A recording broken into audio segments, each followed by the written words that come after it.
ভারতের জল এতদিন বাইরের দিকে যেত, এবার সেই জল দেশের স্বার্থে ব্যবহার হবে। এই ভাষাতেই মঙ্গলবার সন্ধ্যায় সাফ বার্তা দিলেন প্রধানমন্ত্রী নরেন্দ্র মোদী। নাম না করলেও স্পষ্টতই তার নিশানায় ছিল প্রতিবেশী দেশ পাকিস্তান। এক সংবাদ মাধ্যমের আয়োজিত এক কনক্লেভে ভাষণ দিতে গিয়ে এমন বলেন তিনি। পেহেলগাঁও হামলার পর ভারত পাক যুদ্ধের আবহে সিন্ধু জল চুক্তি বাতিল করা নিয়ে প্রথমবার মুখ খুললেন প্রধানমন্ত্রী নরেন্দ্র মোদী। তার স্পষ্ট ইঙ্গিত, সন্ত্রাসে মদতদাতা পাকিস্তান শুকিয়ে মরলেও সিন্ধুর জল নিয়ে আগে নিজেদের স্বার্থ দেখবে নয়াদিল্লি। প্রধানমন্ত্রী বলেন, ভারতের জল ভারতেই বইবে। যেখানে সরকার পাকিস্তানে বয়ে যাওয়া চেনাব নদীর বাগলিহার বাঁধ এবং ঝেলামের কিষানগঙ্গা প্রকল্প থেকে জল প্রবাহ কমানোর প্রস্তুতি নিচ্ছে। এপ্রিল মাসে কাশ্মীরের পেহেলগাঁওয়ে জঙ্গি হামলায় বহু পর্যটকের মৃত্যু ঘিরে আরও উত্তপ্ত হয়েছে দুই দেশের সম্পর্ক। ভারত ইতিমধ্যেই পাকিস্তানের সঙ্গে 6 দশকের পুরনো সিন্ধু জল চুক্তি স্থগিত করেছে। বিশ্ব ব্যাংকের মধ্যস্থতায় তৈরি হওয়া এই চুক্তি অনুসারে সিন্ধু, ঝেলাম, চেনাব, রাভি, বিয়াস ও শতদ্রু এই 6টি নদীর জল দুই দেশের মধ্যে ভাগাভাগি হয়।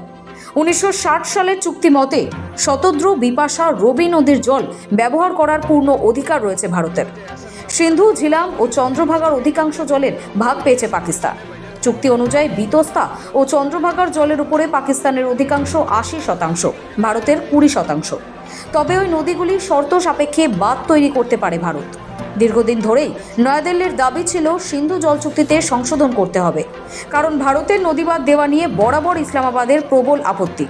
গত বছর সেপ্টেম্বর মাসেও এই চুক্তিতে সংশোধন চেয়ে ইসলামাবাদকে কড়া নোটিশও পাঠায় ভারত। এবার পেহেলগাঁও হামলার পরে সিন্ধু জল চুক্তি নিয়ে ভারত চরম পদক্ষেপ করেছে নয়াদিল্লি। আগামী দিনের সেই সিদ্ধান্ত থেকে যে কোনোভাবেই পিছিয়ে আসবে না নয়াদিল্লি, সেটা মোদির কথাতেই স্পষ্ট। প্রধানমন্ত্রী বলেন, গত 10 বছরে ভারত সরকার একের পর এক কঠিন সিদ্ধান্ত নিয়েছে। এই সিদ্ধান্তগুলির দেশের স্বার্থে নেওয়া হয়েছিল। আগে বড় কোনো পদক্ষেপ নেওয়ার আগে ভাবা হতো বিশ্ব কি বলবে।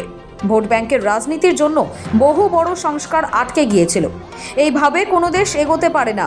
মোদির বক্তব্য, কোনো সিদ্ধান্ত নেওয়ার একমাত্র মানদণ্ড হওয়া উচিত দেশের স্বার্থ। গত 1 দশকে ভারত সেই পথেই চলেছে এবং তার ফলও দেখা যাচ্ছে।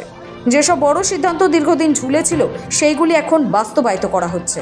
ব্যুরো রিপোর্ট, সময় কলকাতা।